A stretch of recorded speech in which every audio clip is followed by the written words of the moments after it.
Vamos a hacer un breve recorrido por tu historia y después pasamos al tema de hoy. ¿Te parece bien? Perfecto, gracias. Bueno, sí, el video seguía, pero no se estaba transmitiendo bien. Contanos un poquito dónde naciste y por qué decidiste hacer Aliyah. Bueno, yo nací en Buenos Aires, en la capital federal, del barrio de Almagro. Me crié ahí en Corrientes y Lambaré, por esa zona de la colectividad.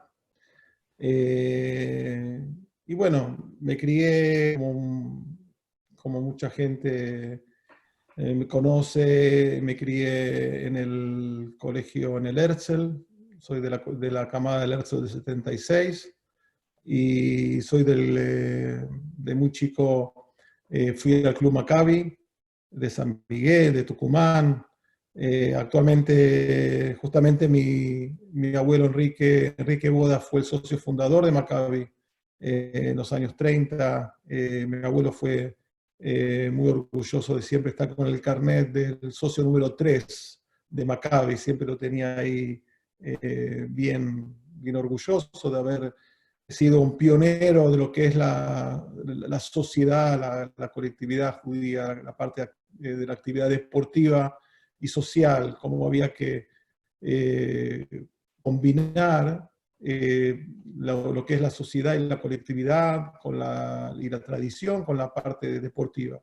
Y fue cuando fundaron el Club Maccabi.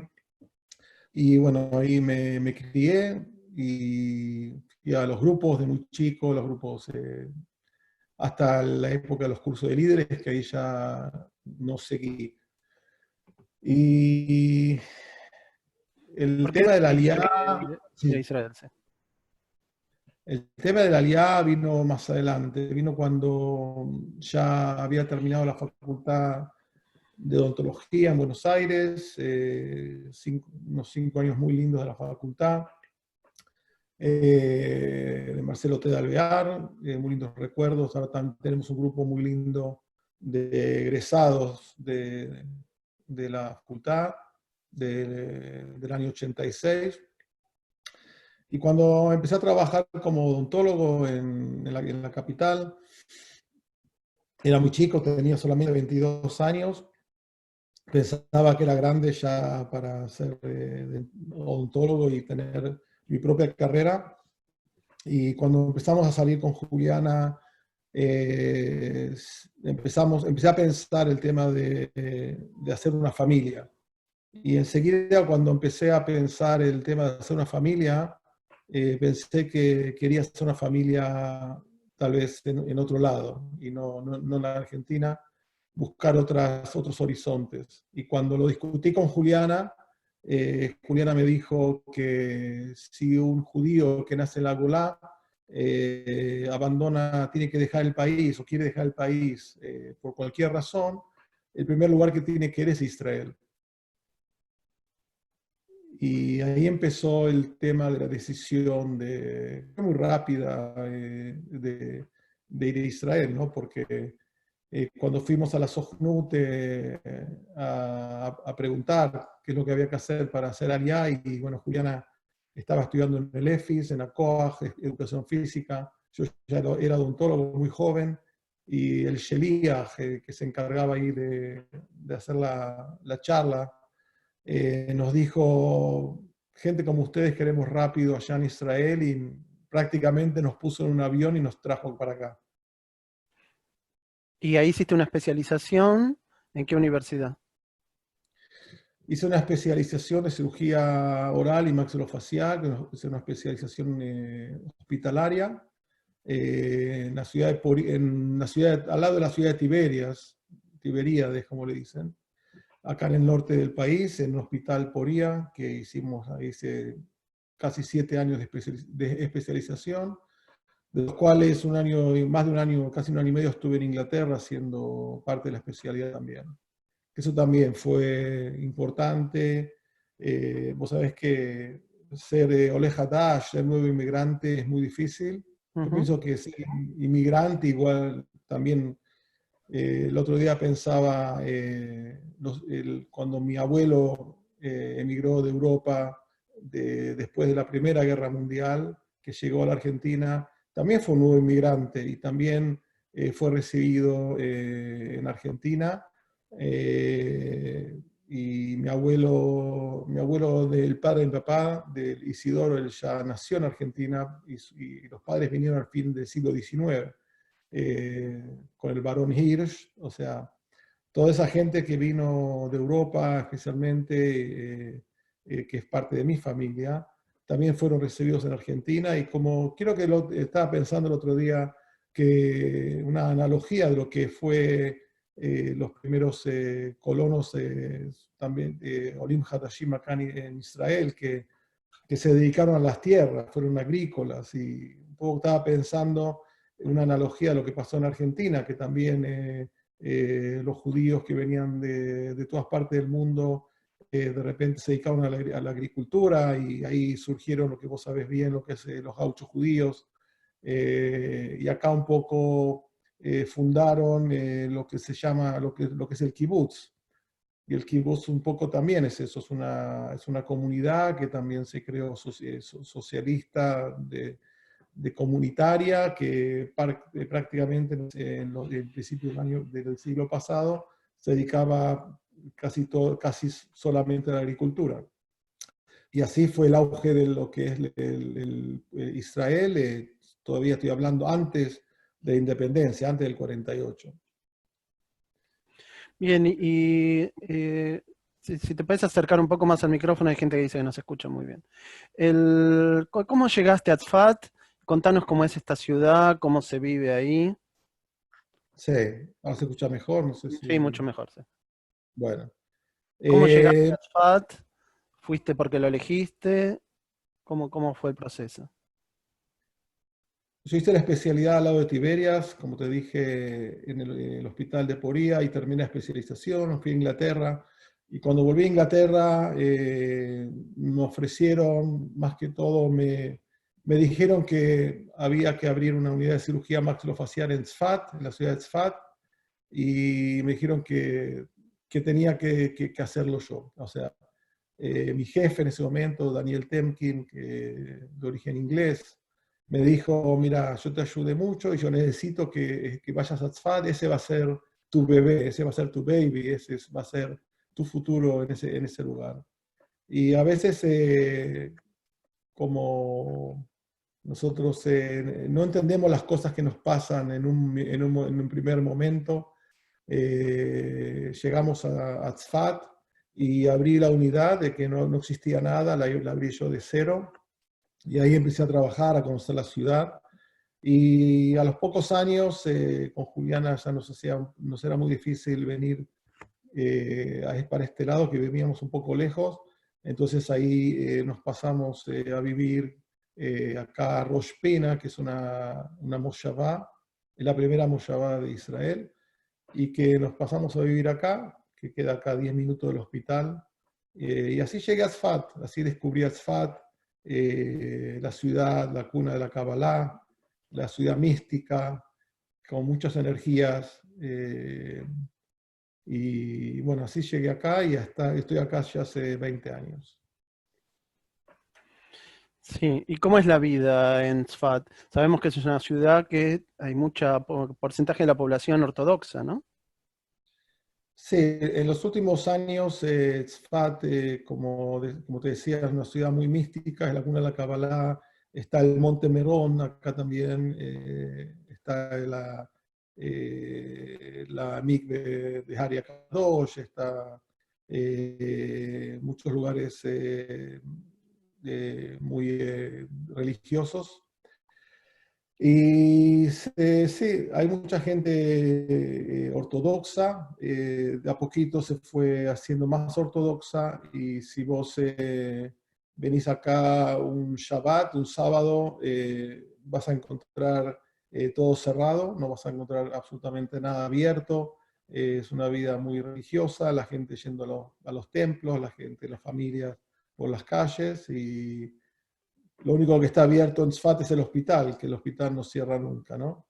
Y bueno, esa es la población tal vez que que abunda acá en Tzfat. Ese es más o menos el panorama que se ve acá en muchas yeshivot, muchos Batei Knesset,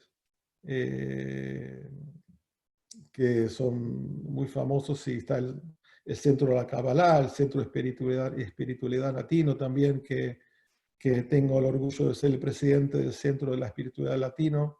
Eh, eh, el rabino Avi Reutemann eh, me ha nombrado como una persona que puede tal vez aportar un poquito también al centro y a la espiritualidad de todos los latinos que vienen a Tzfat a conocer y a informarse de lo que se puede conocer acá y aprender.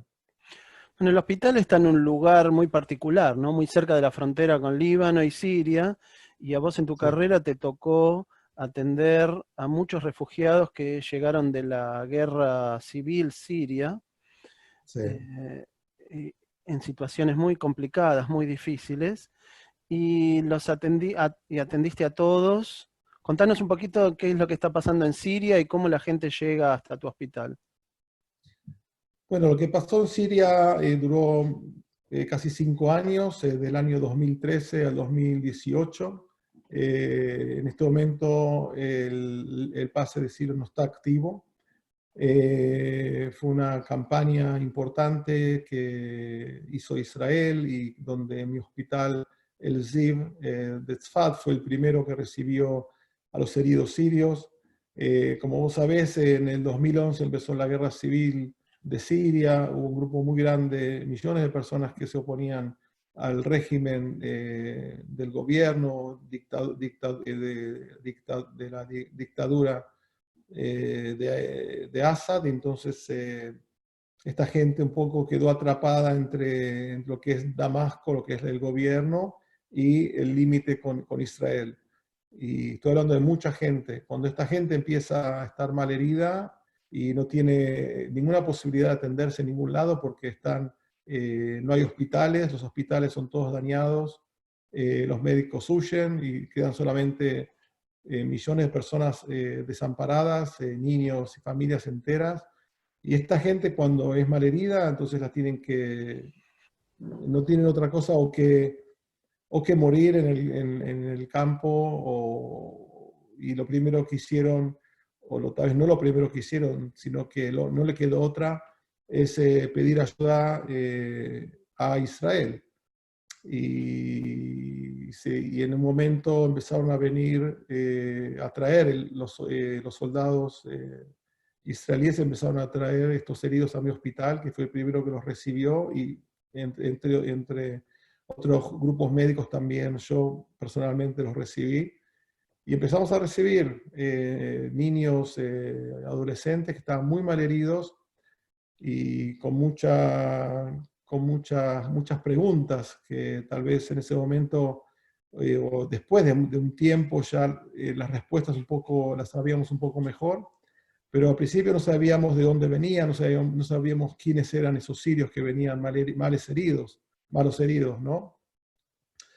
Y eso fue una situación un poco muy interesante que nos puso en ciertas situación de no saber lo que hacer, porque vos fíjate que de repente tenés a gente que viene de un país enemigo, que hasta hace poco tiraban bombas o quieren matarte, y de repente los tenés acá a tus pies, los tenés acá en la sala de guardia, los tenés sangrando, los tenés en una camilla sangrando, y tenés que decidir si tratarlos o no tratarlos, y después si tratarlos bien o no tratarlos bien. Y esas son preguntas filosóficas tal vez que van surgiendo durante un tiempo. Y bueno, todo esto duró casi 5 años, como te dije, y en mi hospital se atendieron más de 1.500 personas, en todo Israel más de 5.000 personas.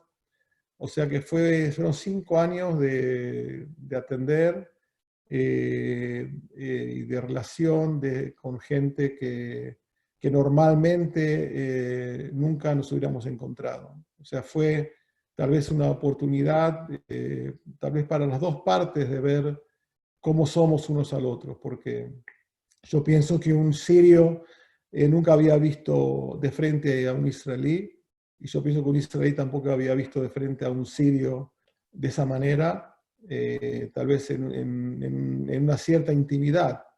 Yo como cirujano, el otro como paciente, y vernos así cara a cara y de relación muy íntima, eso es algo que tal vez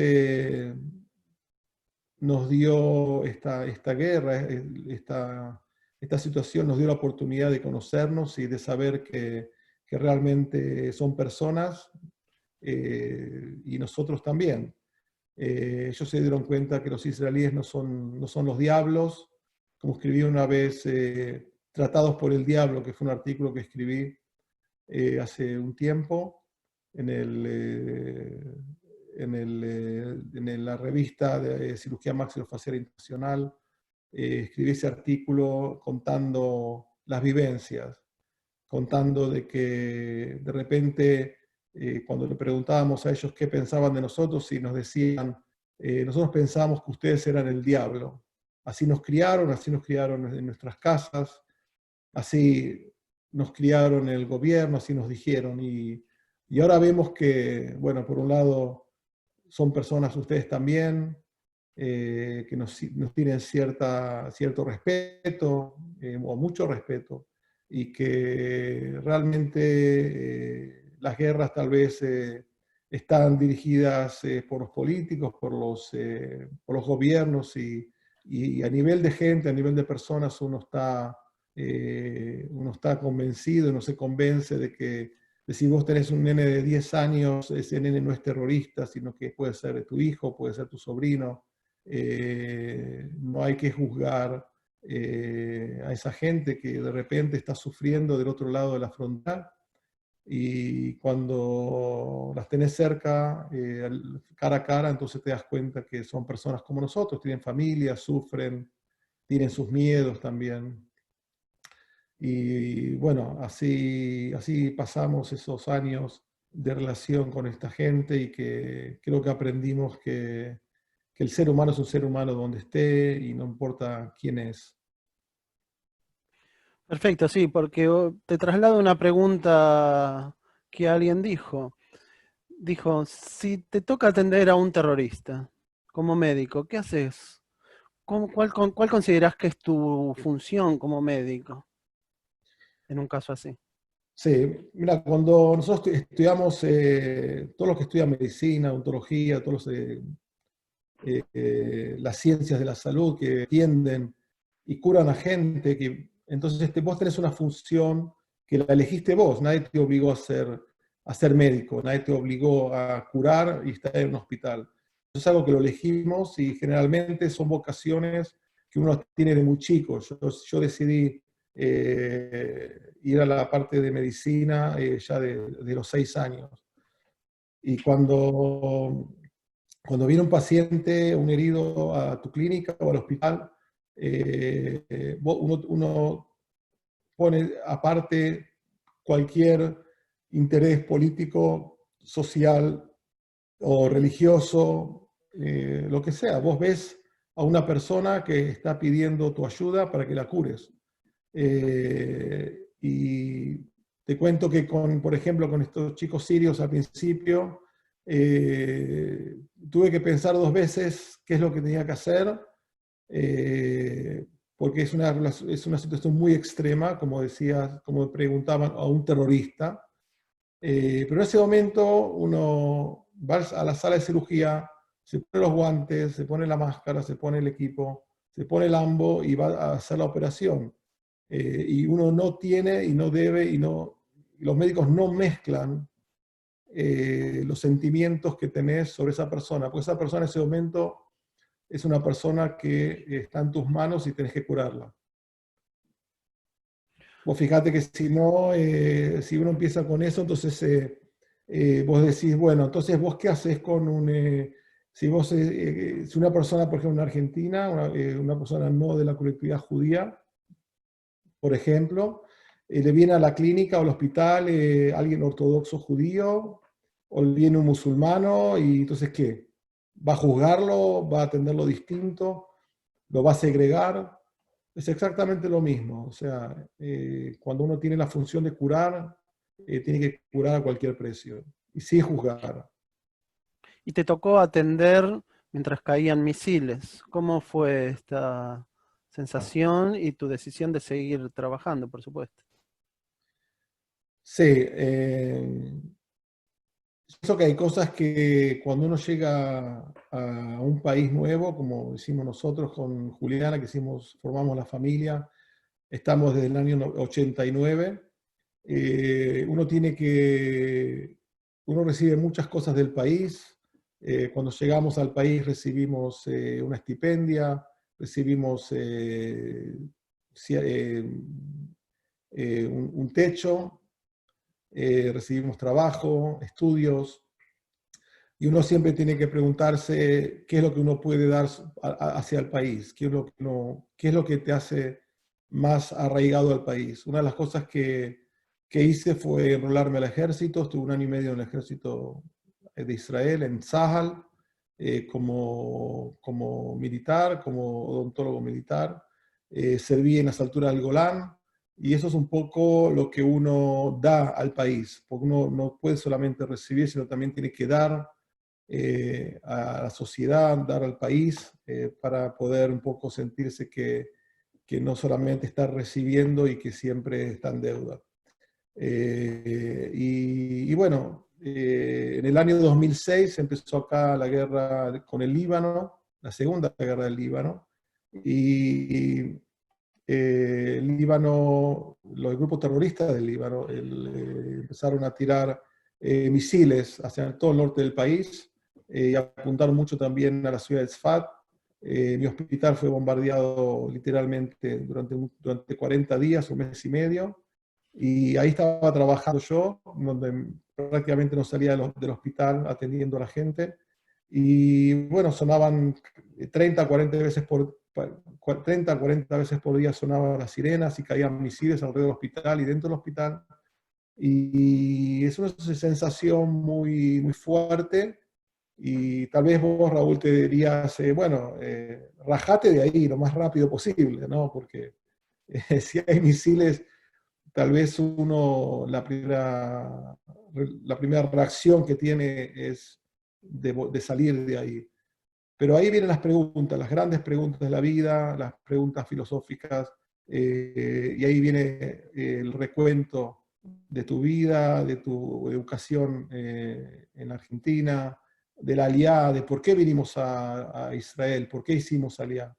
Y uno no hizo Aliá para irse de vuelta cuando las papas queman, sino que uno hizo Aliá para ser parte del pueblo judío, y esto es parte del pueblo de Israel, esto es parte de la vivencia de Israel, y uno lamentablemente tiene que vivirla y tiene que pasarla, como ser parte del ejército, como ser parte de atender a los soldados, de atender a la comunidad, de servir a la comunidad.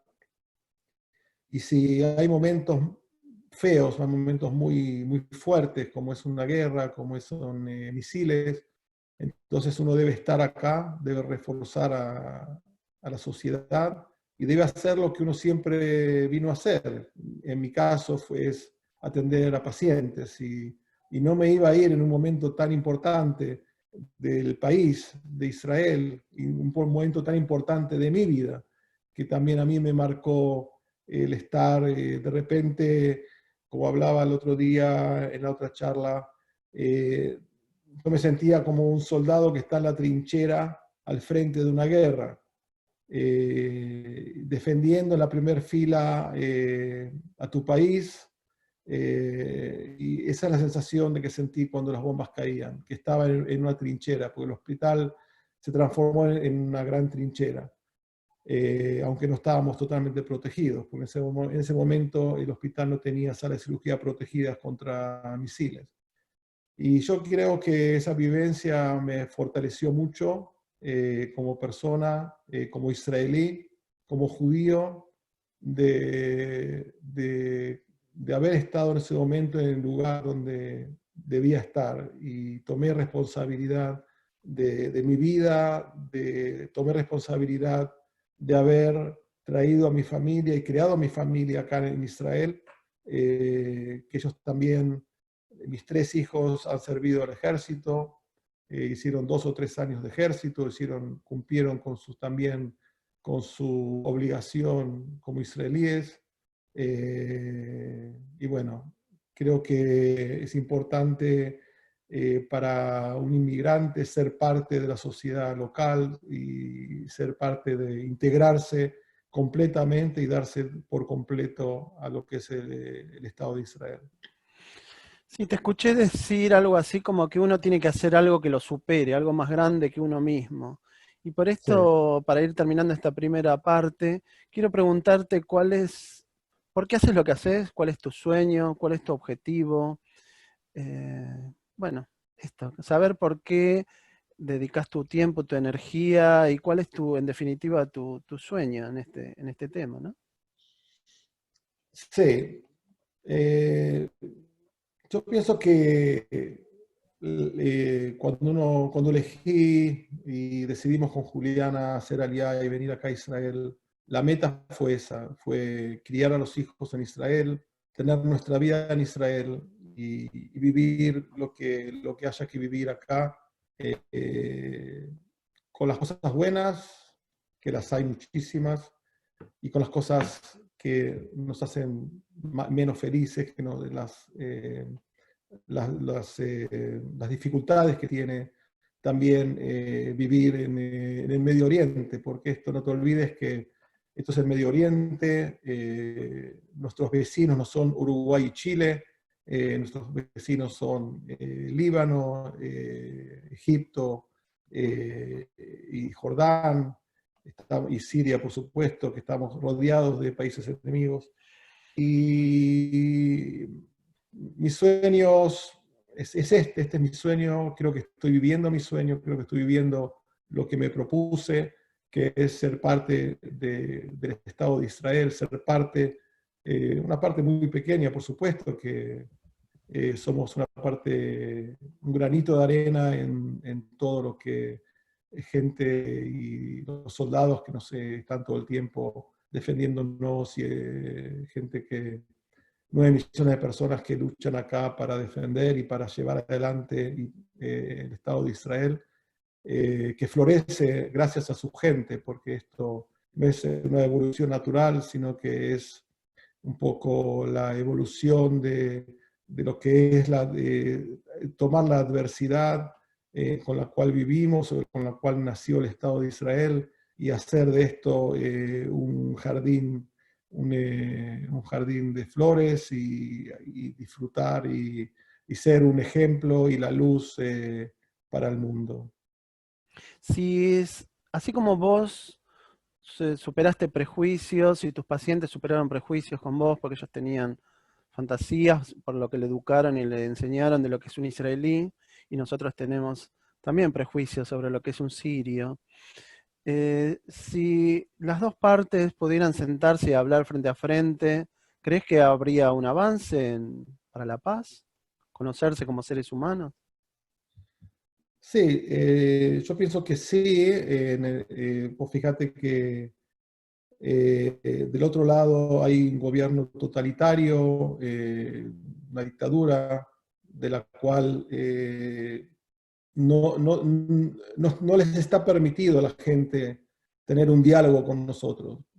Vos fíjate que los primeros heridos que volvieron de Siria, de Israel a Siria, tenían ropa del hospital de Ziv, tenían el pijama con el Maguen David, que decía Ziv Medical Center en hebreo, y al principio esa gente volvió con esa ropa, y bueno, después nos pidieron que tengan mucho cuidado, porque ellos no pueden contar de que hayan estado acá en Israel, porque los iban a matar.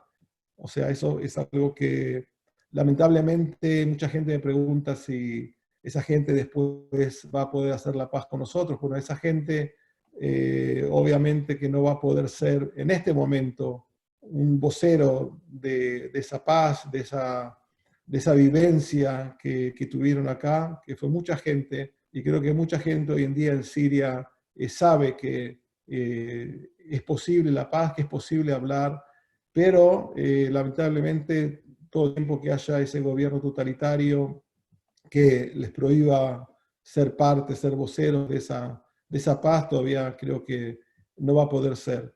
Pero vos me decías un poco antes, me preguntabas de mis sueños y ahora sí me acuerdo de una de las cosas que sí he deseado mucho en esa época y que creo que sí fue un sueño mío y que fue que mis hijos puedan hacer la paz con sus hijos. O sea, que la próxima generación, esta gente que estuvo acá, sí atendida acá, esos chicos de 6 años, 8 años, 10 años, tal vez en 10, 20 años o 30 años, cuando tengan 30, 40 años, llega alguno de ellos a ser líderes del pueblo árabe y por supuesto se van a acordar de las vivencias acá en Israel, de ese cara a cara, de ese abrazo conmigo, con nosotros médicos, y puedan decir, a mí me han salvado la vida en Israel, o mis padres fueron salvados acá en Israel, y creo que nosotros queremos empezar a hablar y hacer la paz.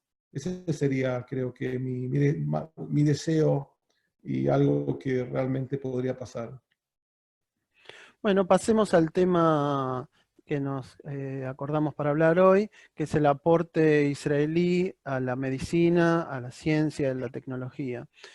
Eh, para empezar, quisiera decir que si uno sigue el desarrollo del país, es sorprendente que hace 25 años, 30, Israel se dedicaba a la exportación de naranjas, de flores, de productos básicos, y hoy es un exportador de alta tecnología en distintas áreas, desde ciberseguridad, medicina, comunicaciones.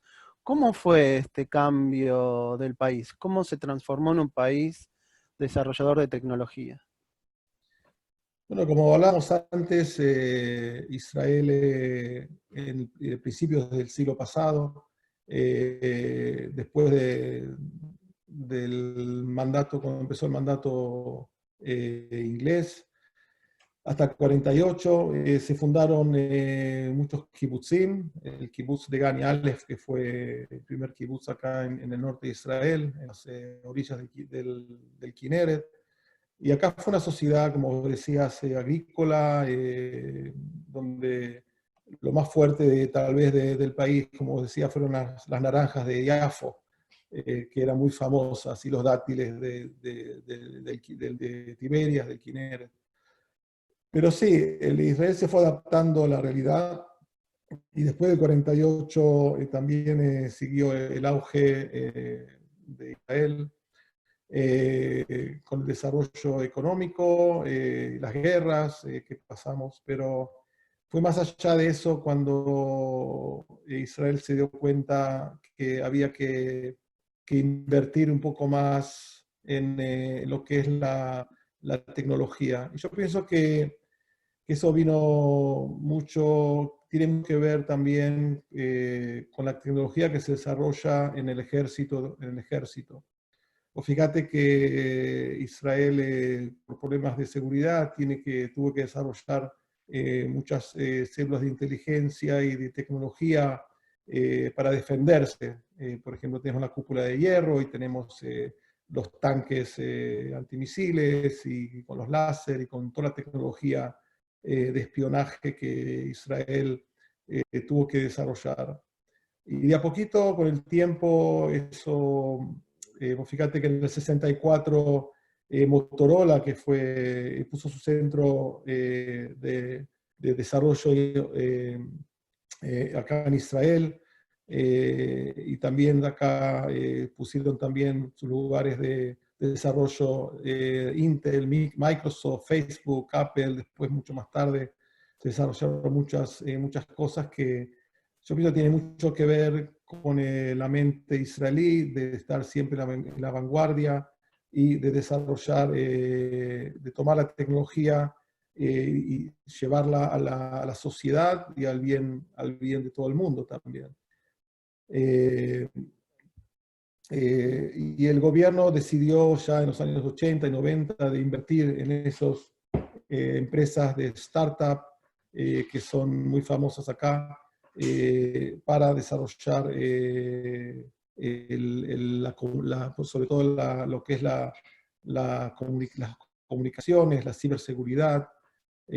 Acá en el 98, por ejemplo, se fundó lo que es el ICQ, que fue el primer messenger que tuvimos acá en el mundo, ¿te acordás? Eso fue una empresa Mirabilis, un startup israelí, que empezó en el año 98. Y bueno, eso fue también, se usó en el ejército, también se usó en la parte de la sociedad, más allá de lo que es el ejército. Y bueno, esta gente estos chicos del ejército que están mucho en la parte de computación y tecnología del ejército, cuando salen de estas unidades especiales, se empiezan a meter en todo lo que es esto de startups y empresas que desarrollan la capacidad en parte de tecnología, de software, de medicina. Y yo pienso que esa parte, esa mezcla de lo que es la seguridad, de lo que es el ejército y de lo que es las comunicaciones y el adelanto tecnológico hizo a Israel estar en la vanguardia de lo que es la seguridad, de lo que es la ciberseguridad, las comunicaciones en el mundo. Si vamos a dar algunos ejemplos, tenés por ejemplo, el Mobileye que hoy en día está en los autos, que es para la seguridad, que eso también vino por tecnología que se desarrolló acá de lo que es el seguimiento de las guerras. También se tomó el Waze, por ejemplo. El Waze es otra tecnología que hoy en día prácticamente en todo el mundo no hay prácticamente ningún país del mundo que no tenga el Waze. Eso es una tecnología que se desarrolló acá basada en lo que era el GPS. Hoy tenés, por ejemplo, el Orcam, que son esos anteojos para ciegos, que un ciego se pone unos anteojos que tienen una camarita y, bueno, esos anteojos se pueden hablar y contarte lo que estás viendo, por ejemplo. Y, bueno, de ahí la lista de startups y tecnologías que se hicieron acá en Israel es infinita. Estuve viendo todos estos días para tal vez de definir un poco esta charla y no termino de ver cosas, adelantos y cosas que ayudaron al mundo y nacieron acá en Israel con la mente israelí. ¿Y cuál fue la función del gobierno? ¿El gobierno estimuló esto? Sí, el gobierno Porque no creo que surjan de casualidad, ¿no? El gobierno estimuló en traer a estas empresas internacionales a poner sus bases de desarrollo acá en Israel, y junto con la gente acá, con los investigadores de las universidades y los institutos de Israel, como el Technion, como Hadassah, pudieron, Tel Aviv, por supuesto, trabajar en conjunto y se puso mucho dinero también del gobierno para incentivar a estas empresas de startup para producir estas empresas. Pues fíjate que solamente un 6% de estas empresas de startup tienen éxito. El 6% solamente. O sea que el gobierno invierte un 94% de lo que invierte se va a la basura. Y solamente el 6% de empresas como Netafim, como Waze, como ICQ, son esas empresas que van adelante. Pero el gobierno sí que tiene que invertir dinero y lo invierte para que estos startups, para estas empresas sí puedan avanzar y hacer lo que hoy en día vemos, toda la tecnología israelí. Si vamos un poco a lo que pasa hoy con el coronavirus, hay muchísimas empresas israelíes que ya desde el primer momento se pusieron en la vanguardia de utilizar la tecnología que había ya en los cajones y sacarlas para el bien del mundo, para el bien de lo que es el diagnóstico, el tratamiento y el control del coronavirus. O sea que esto no se para nunca, es algo que es dinámico. Hoy en día de repente estábamos con la cúpula de hierro, estábamos con los tanques ultramodernos para defendernos, y que es la inteligencia, y de otro lado estamos con el tema de seguridad, con el tema de navegación y con el tema de la medicina, que hoy en día se utiliza esta inteligencia para combatir esta pandemia también en el mundo, ¿no? Sí, hablando del coronavirus, ¿cómo fue la experiencia en Israel? ¿Cómo fueron las primeras decisiones del gobierno? ¿Cómo reaccionó la gente? ¿Y qué está pasando ahora que volvieron a habilitar que la gente pueda volver a salir y están surgiendo nuevamente muchos nuevos casos, ¿no? Sí, Israel fue el primer país que tomó medidas muy estrictas. Ya desde el primer momento fue el primer país que cerró el tráfico aéreo, se cerró completamente la entrada y salida de personas, se dejó solamente a entrar, se dejó entrar solamente a israelíes ciudadanos que también iban a cuarentena por 2 semanas. Y bueno, el país, como pasó también creo en Argentina, se cerró por completo. Los hospitales tuvimos que adaptar a la nueva situación. Se cerró también todo lo que es la atención ambulatoria.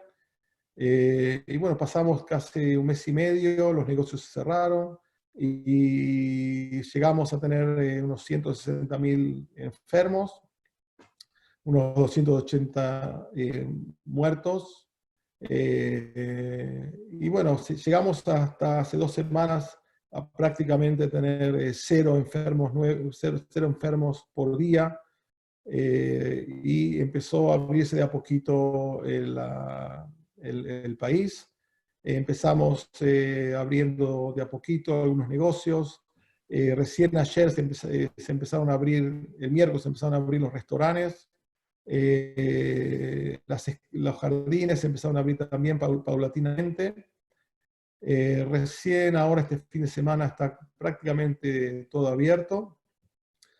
Lo que hizo un poco que lo que escuchamos hoy en las noticias, de que hoy hubieron 60 nuevos casos de infectados, que ya estábamos ya en cero, o sea que hubo una pequeña resurgimiento que tal vez no se sabe si esto es el signo de una nueva ola de infección, esperemos que no, parecería que no, pero estamos más o menos saliendo, y ya decían el otro día, hoy decían que tal vez no se iban a abrir las clases de los terciarios el domingo como se iba a abrir, por este pequeño resurgimiento de casos. Se está también un poquito, la gente está un poquito saliendo a la calle sin máscaras, sin los rebijos. Hay un poco de miedo de qué es lo que va a pasar. Esperemos que esto no sea una nueva ola. Parecería que el virus sí que está por acá todavía el virus no se fue, así que parecería que habría que cuidarse todavía. ¿Hay alguna información que podamos saber sobre avances en el desarrollo de una vacuna, antivirales, nuevos métodos diagnósticos que se hayan logrado en Israel? Sí, cosas nuevas no hay tan nuevas porque son cosas que tardan. Acá está el Instituto Migal, que es acá de Katzrim, del norte de Israel, que está desarrollando la famosa vacuna para el coronavirus, pero es algo que igualmente lleva tiempo, lleva meses, tal vez va a tardar un año y medio. Los tratamientos, sabemos que también está la empresa que es el Pluristem, que es medicina regenerativa. Tenemos la empresa Camada, que se utiliza la inmunoglobulina anticorona, son tal vez tratamientos no específicos del coronavirus, sino son más para fortalecer la inmunidad de la persona, como para poder combatir mejor el coronavirus. Se está trabajando muchísimo. pero la vacuna todavía parecería que va a tardar. El tema de diagnóstico, sí, también había visto esta semana un aparato tipo como un alcoholímetro, ¿viste? Como se usa en las calles, las policías para medir el alcohol, la medida de alcoholemia a la gente. Hay un aparato nuevo también que se está desarrollando acá en Israel, que la gente va a poder exhalar en ese tubito, y a los pocos minutos se va a poder saber si la persona tiene corona o no. Eso es un chip electrónico que parecería que eso también está desarrollándose. Y bueno, yo pienso que Israel se preparó mucho también con inteligencia. Teníamos una aplicación que se llama El Escudo, que podía determinar si estuviste en contacto con una persona que tuvo el virus o no, que usa el GPS, y está aprobado por el Ministerio de Salud. Yo pienso que lo más importante para vencer la pandemia es la aislación social, como siempre dicen, y bueno, y esperar a tomar tiempo, hacer tiempo como para que esta vacuna, tal vez el año que viene, si es que este virus va a volver, entonces estar preparados con la vacuna y con el tratamiento para lo que pase el año que viene, si es que este virus vuelve, que tampoco se sabe, ¿no? Bueno, Ricardo, Alejandro, la verdad es que desde acá conocemos tu trabajo, estamos muy orgullosos de lo que haces, de tenerte como representante de la Argentina en este lugar tan especial. En el video que pasamos al principio, dijiste una frase que me quedó resonando. Dijiste, mi misión acá todavía no ha terminado. ¿Cuál crees que es tu misión? Wow. Yo pienso que la misión uno la puede ver eh, tal vez cuando uno termina la vida, ¿no? En el camino de la vida. Uno va viviendo la vida, va haciendo lo que debe hacer, tomando responsabilidades, y yo pienso que una misión nunca se termina. La misión se termina tal vez un minuto antes de irse, cuando uno resume o puede resumir su vida y decir, bueno, esto es lo que hice, esto es lo que logré hacer y ya está.